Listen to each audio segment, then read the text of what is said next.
Bonjour, bonjour, ravie de vous retrouver pour une vidéo qui va traiter aujourd'hui des familles d'âmes. Voilà, c'est un sujet qu'une personne m'avait demandé d'aborder il y a déjà quelques temps et puis il se trouve que ce matin, lors d'une consultation, il a été question de familles d'âmes, entre autres, et voilà, j'ai pensé que c'était le bon jour pour traiter de ce sujet. Voilà.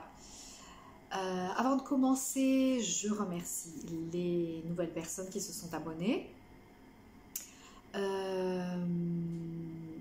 Et puis, je vais remettre à nouveau en ligne l'offre promotionnelle sur les consultations 35 minutes, 35 €. Voilà, si vous avez envie de découvrir mon travail, si vous avez une question ou un thème que vous souhaiteriez aborder, sur lesquels vous souhaiteriez recevoir des informations, et bien voilà, c'est une occasion de le faire. Sinon, il y a les consultations d'1 heure ou de 2 heures pour un travail plus en profondeur.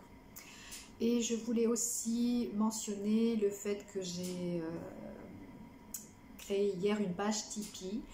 Alors j'ai mis longtemps à me décider. En fait, moi-même, j'aide modestement, selon mes moyens, à certaines personnes qui m'inspirent et dont j'apprécie le travail. Et là, j'étais vraiment poussée par mon soi divin, par mon soi supérieur, à mon tour, à accepter la générosité et le soutien d'autres personnes. Donc ça m'a un peu coûté, mais je suis arrivée à le faire. Donc voilà, si vous êtes inspiré par ce que je transmets, ou dans les vidéos, ou dans la newsletter, ou dans les consultations, et bien voilà, que vous avez envie de manifester votre soutien. Alors les premières contributions sont à partir d'1 €. Et après, bon, bien sûr, selon vos moyens, selon vos envies et selon ce que vous dit votre cœur. Voilà. Le chapitre est clos, enfin vous trouverez le lien sous la vidéo, aussi pour donc les consultations 35 minutes, 35 €. Et nous allons aborder le thème du jour. Alors, les familles d'âmes. C'est une notion qui est assez courante dans la spiritualité, qui a donc les âmes sœurs, les flammes jumelles, les familles d'âmes, etc. Alors, qu'est-ce que c'est que les familles d'âmes exactement? Les familles d'âmes, ce sont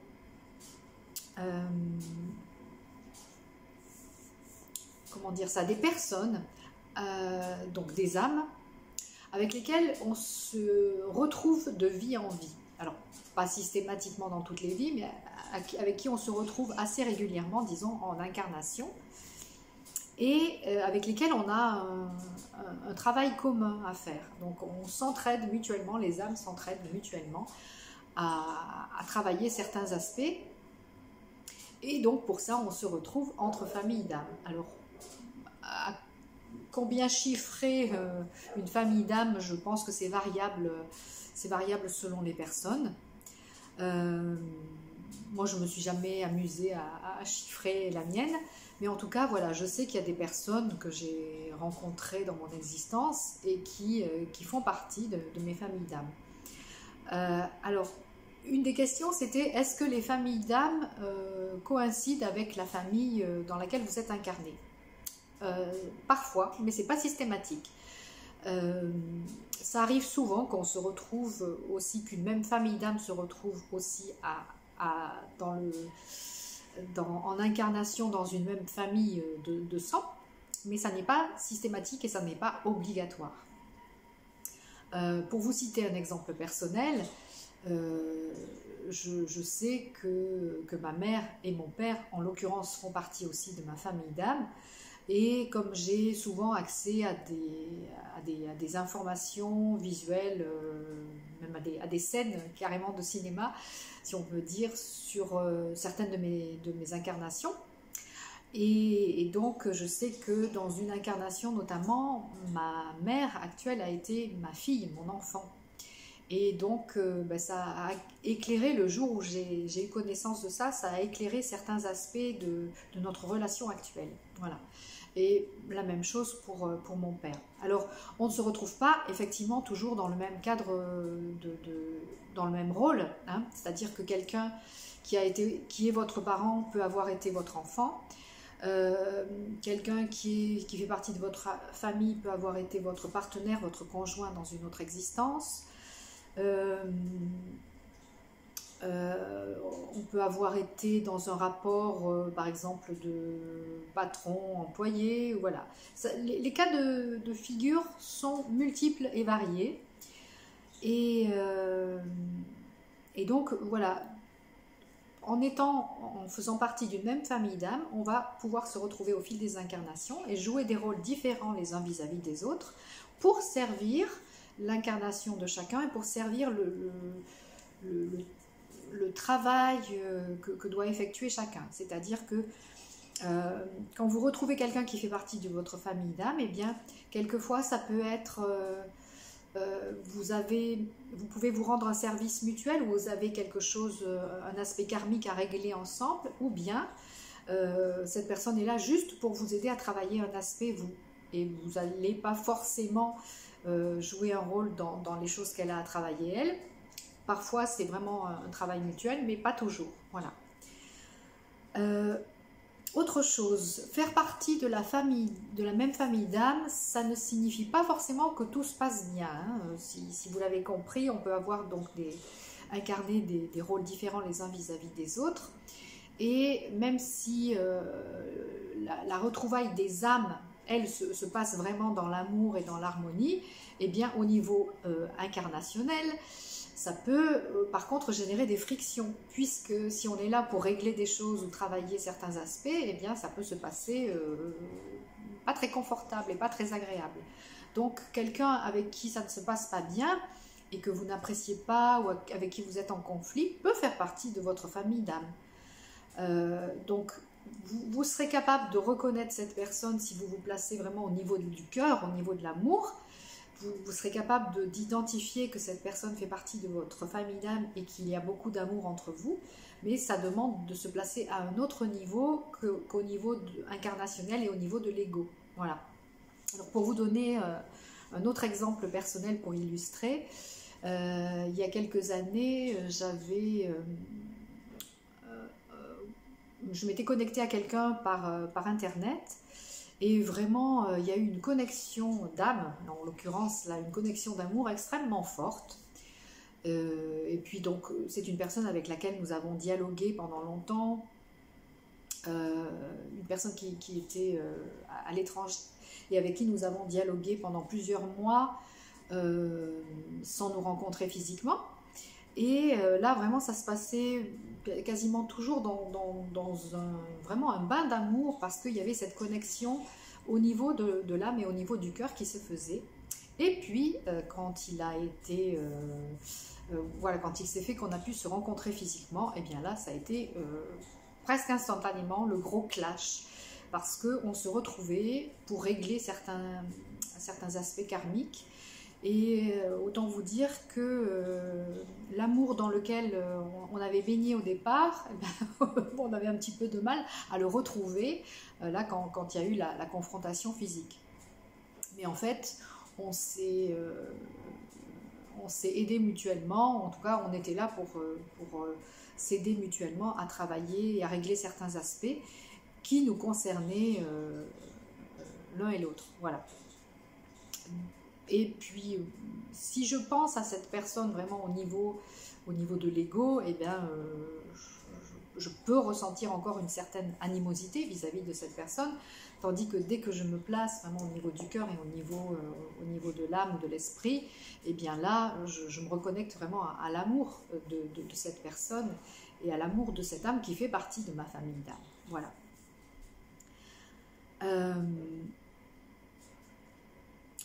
Alors,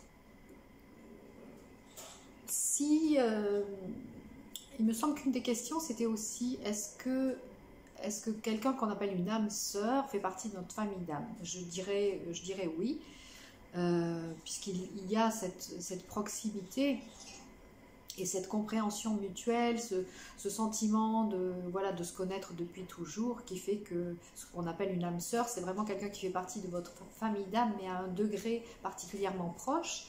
Et en l'occurrence, si ça se passe bien, c'est que peut-être vous n'avez plus rien à régler et qu'il y a juste le plaisir de ces retrouvailles d'âme qui fait que ben voilà, on est en osmose, dans une compréhension et un échange mutuel harmonieux. Voilà.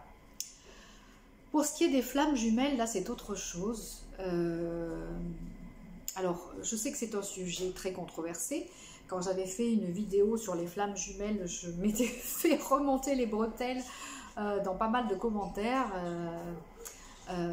Voilà, parce que tout le monde ne perçoit pas cette notion comme, de la même façon. Du point de vue qu'il m'a été donné de voir et du point de vue des messages que j'avais canalisés, notamment par Marie-Madeleine, rencontrer une flamme jumelle, ça n'est pas vraiment idyllique, ça n'est pas forcément confortable, voire même ça peut être très très confrontant et très très inconfortable et douloureux. Donc pour les personnes qui sont dans cette idée romanesque que rencontrer sa flamme jumelle c'est merveilleux, c'est fantastique, etc. D'une part, même si ça se produit plus souvent qu'avant, ça n'est pas systématique. Donc, en tout cas, si ça vous arrive, voilà, soyez avertis que ça peut être douloureux, ça peut être confrontant. Et c'est aussi une très belle occasion de travailler sur soi hein, et de régler des choses. Mais voilà, retrouver sa flamme jumelle, ça peut être très dur, ça peut être très douloureux à vivre. Voilà, donc je pense, ce n'est que mon point de vue, bien sûr, mais je pense qu'il faut vraiment se sortir de cette idée romantique et romanesque que rencontrer sa flamme jumelle, c'est merveilleux. Si ça vous est donné, ben c'est très bien, prenez-le vraiment comme une opportunité d'évolution et d'éveil, parce que quand deux flammes jumelles donc, se donnent rendez-vous, eh bien voilà, c'est souvent pour régler des choses importantes, et éventuellement, après une fois que ces choses importantes sont réglées, pour œuvrer ensemble vraiment au service du bien commun et de l'évolution de l'humanité en général. Et la flamme jumelle, je pense bien de la même âme mère ou de la même âme parentale, c'est-à-dire que c'est comme si c'était un autre vous-même, une autre expression de vie de vous-même, et où ça peut être deux aspects du couple cosmique qui se rencontrent, donc pour régler des aspects et pour voilà, pour reconstituer le couple cosmique. Mais bon, là je m'égare parce que le thème d'aujourd'hui, c'est pas les flammes jumelles. Voilà, donc j'ai fait une petite parenthèse là-dessus, mais éventuellement j'y reviendrai. Mais voilà, pour ce qui concerne donc les familles d'âmes, eh bien voilà, sachez que quasiment tout le monde s'incarne et se réincarne, sauf si c'est une toute première incarnation planétaire, hein, notamment. Mais, ah oui, la question aussi, est-ce que des membres d'une même famille d'âmes peuvent se retrouver ailleurs qu'en incarnation terrestre? Oui, absolument, parce qu'on peut se trouver aussi dans d'autres univers, sur d'autres planètes, dans d'autres espaces-temps, donc c'est tout à fait possible. Les familles d'âmes, ça ne concerne pas uniquement l'incarnation terrestre, ça peut concerner aussi donc d'autres expressions de vie dans d'autres univers, d'autres planètes, sous d'autres formes qu'une incarnation typiquement humaine. Voilà. Alors, je prends ici le terme d'âme pas comme il est utilisé habituellement dans la supraconscience. Et d'ailleurs, je pense que ma prochaine vidéo sera sur cette thématique. Je vous avais dit que je ferai une vidéo en comparant pardon, l'approche de Grigory Grabovoy et l'approche de la supraconscience. Voilà, parce qu'il y a des différences et personnellement, je suis dans la mouvance de la supraconscience, mais avec des choses que je perçois différemment de la majorité des gens qu'on peut écouter sur YouTube notamment, sans dénigrer absolument, sans porter de jugement et sans dénigrer le travail ou l'approche de ces personnes, mais il y a des approches avec lesquelles je ne me sens pas en accord. Donc voilà, je reviendrai plus là-dessus, sur l'âme, l'esprit, la conscience, etc., dans cette vidéo que je ferai sur Grabovoy et la supraconscience.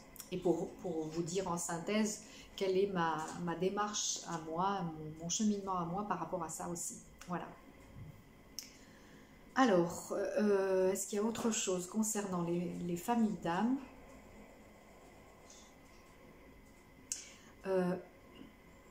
Oui, ça ne concerne pas forcément que le passé. Hein. Vous savez que le temps linéaire est une illusion nécessaire, on va dire, de l'incarnation sur Terre.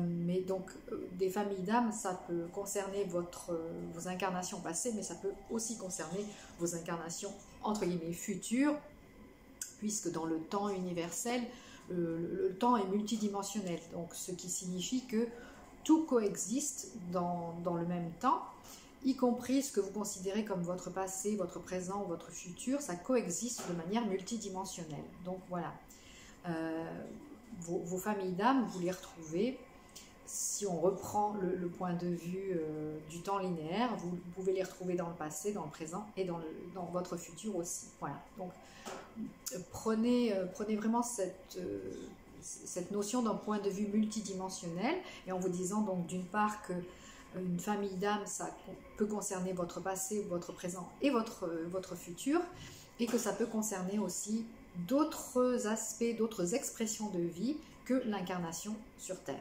Voilà. Eh bien, je pense que j'ai fait le tour, en tout cas de ce que j'avais à dire aujourd'hui sur ce sujet. Si vous avez des questions, vous pouvez me les poser en commentaire ou par mail. Et voilà, s'il y a besoin, je reviendrai sur cette thématique. Ah oui, si, je voulais vous parler aussi d'une notion qui est apparue ce matin dans la consultation de ce matin, où il était question de l'esprit de famille. Alors, je n'avais jamais perçu cette vibration-là. Quand on parle dans le langage courant, quand on parle de l'esprit de famille, par exemple, on dit que quelqu'un a l'esprit de famille, c'est-à-dire que pour lui, la famille, c'est important, que les relations entre membres de la famille sont importantes. Mais là, ce matin, ce qu'on a touché du doigt, si je peux dire, ou de la conscience en tout cas, c'est la vibration d'esprit de famille dans un autre aspect, c'est-à-dire que on travaillait, on abordait l'aspect de l'arbre généalogique de cette personne, et à un moment donné, il a été question que cette personne se connecte à l'esprit de la famille, de sa famille, pour solutionner certaines problématiques. Et donc, cet esprit de famille se présentait comme une vibration, comme une énergie particulière qui regroupait